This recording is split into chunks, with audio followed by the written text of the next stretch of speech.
Assalamualaikum warahmatullahi wabarakatuh. Bertemu kembali di channel Kang Ipul Official.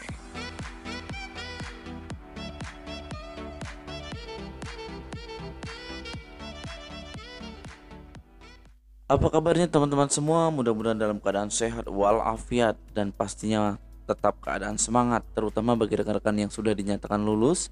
Dan untuk mengisi formasi di tahap 1 ini, mudah-mudahan dalam waktu dekat akan segera diangkat menjadi ASNP 3K 2021. Lalu bagi teman-teman dari angkatan 2 ya, tahap 2 dan tahap 3, mudah-mudahan diberikan kelulusan nantinya sehingga teman-teman juga dapat diangkat pada P3K 2021 ini dengan segera. Amin amin ya robbal alamin. Nah, baiklah teman-teman semua, pada kesempatan kali ini di channel Kang Ipun Official kita akan membahas tentang tips agar lolos seleksi kompetensi P3K guru tahap 2. Tentunya tips itu dapat kita persiapkan dengan sebaik mungkin sehingga teman-teman bisa dapat nantinya mengikuti ujian P3K tahap 2 ini dengan baik ya. Dan teman-teman dinyatakan lolos pada P3K tahap 2 ini dengan mudah. Lalu apa trik dan tipsnya agar lolos P3K tahap 2 ini nanti akan kita bahas dengan lebih mendalam lagi dan lebih detail.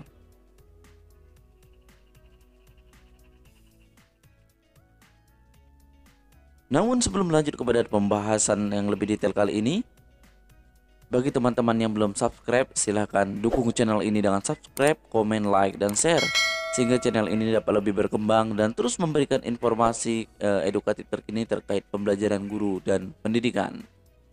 Kami ucapkan terima kasih banyak kepada teman-teman yang sudah mendukung channel ini sampai detik ini. Mudah-mudahan teman-teman semuanya diberikan kesehatan, keberkahan, dan nantinya teman-teman diberikan kelulusan. Amin amin ya robbal alamin. Baiklah teman-teman semua, langsung saja kita simak ya. Informasi kali ini saya kutip dari pendidikan.info.asn.id ya, dengan judul tips agar lolos seleksi kompetensi P3K guru tahap 2. Oke, baiklah teman-teman semua, langsung saja kita simak. Tips agar lolos seleksi kompetensi P3K guru tahap 2. Info pendidikan, tips agar lolos seleksi kompetensi P3K guru tahap 2. Sobat pendidikan, bagi teman-teman yang sudah lulus P3K tahap 1, admin ucapkan selamat menjadi aparatur sipil negara tahun 2021. Info pendidikan, tips agar lolos seleksi kompetensi P3K guru tahap 2. Sobat pendidikan, bagi teman-teman yang sudah lulus P3K tahap 1, admin ucapkan selamat menjadi aparatur sipil negara tahun 2021. Guru honorer yang belum berhasil jangan menyerah. Masih ada 2 kesempatan lagi, seleksi kompetensi P3K guru tahap 2 sudah di depan mata. Berdasarkan surat Direktorat Jenderal Guru dan Tenaga Kependidikan nomor 5663/B-GT01.00/2021. Pelaksanaan seleksi P3K guru tahap 2 dilaksanakan tanggal 24 Oktober sampai 30 Oktober 2021. Seandainya mungkin nanti ada kemunduran, itu adalah dampak dari pelaksanaan P3K tahap 1.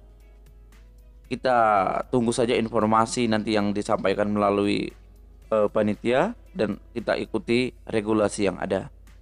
Adapun peserta seleksi kompetensi P3K guru tahap 2 yaitu peserta P3K guru yang tidak lolos seleksi kompetensi P3K guru tahap 1, guru honorer THK 2, guru honorer di sekolah swasta yang terdaftar di Dapodik, dan lulusan pendidikan profesi guru yang belum menjadi guru dan terdaftar di database. Jadi dengan teman-teman mengetahui calon tambahan peserta tambahan pada P3K guru tahap 2, tentunya teman-teman dapat lebih mengantisipasi kembali dan teman-teman lebih mempersiapkan diri dengan sebaik mungkin. Lalu berikut ini tips agar lolos seleksi kompetensi P3K guru tahap 2. Yang namanya tips ini adalah anjuran yang teman-teman bisa gunakan ya. Teman-teman boleh gunakan dan teman-teman boleh tidak gunakan. Akan tetapi kami dari channel Kang Ipul Official ya menghimbau kepada teman-teman untuk pelaksanaan ujian CAT baik itu CPNS, P3K ataupun PPG. Ini adalah bukan ujian yang seperti biasanya ya. baik itu soal HOTS dengan soal yang panjang-panjang ataupun waktu yang hanya sedikit. Ini harus memerlukan campuran tips ya dan trik untuk menyelesaikan soal yang cukup panjang. Oke, baiklah teman-teman, ini adalah tips agar lolos seleksi kompetensi P3K Guru tahap 2. Yang pertama, pilih formasi kosong atau yang sepi peminat.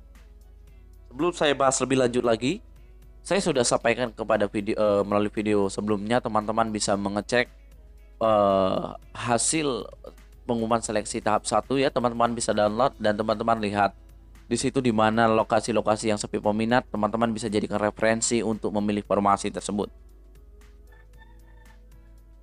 Untuk peserta yang tidak lolos seleksi kompetensi tahap 1 dapat memilih ulang formasi pada seleksi kompetensi tahap 2. Sedangkan untuk peserta guru honorer di sekolah swasta dapat memilih formasi yang belum terisi untuk pertama kali.